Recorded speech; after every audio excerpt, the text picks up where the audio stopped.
have a little tiny piece here. And then what I did is I actually rolled out a really large circle. Now, you can marble it or not marble it. To marble it, all you have to do is take a couple pieces of white or cream, you know, and pop it in and knead it just a little bit. Just a few small balls, and knead them up. Just don't overmix. I'm just going to show you the graining. What I did was I rolled this out into a large circle.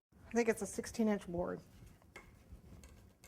It's a large 16-inch circle. And I put it on the board. All you do to put it on the board is I used a little bit of shortening, and I just put shortening on the board and then laid this on top of it, okay? And cut around the edge. So I had this large flat piece attached to the board. Then I took my, here it is. Now if you had a rolling pin, again, you could use a rolling pin, but I just have a textured mat.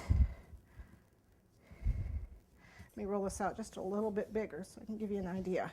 And I wanted it to look like planks because this mat kind of lets it look like planks.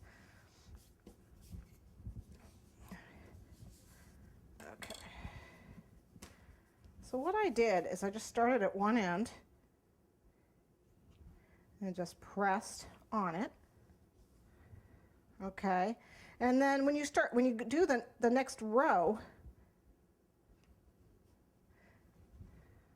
just make sure you get it pressed in. Okay. You don't want to start in the same spot. You want to give it a staggered look, kind of like bricks. So I actually did it halfway. And what you can also do is you can flip it around. Okay. And then again here, I would go right where the join is. Okay, and then to pronounce those lines a little bit more, I used my knife tool.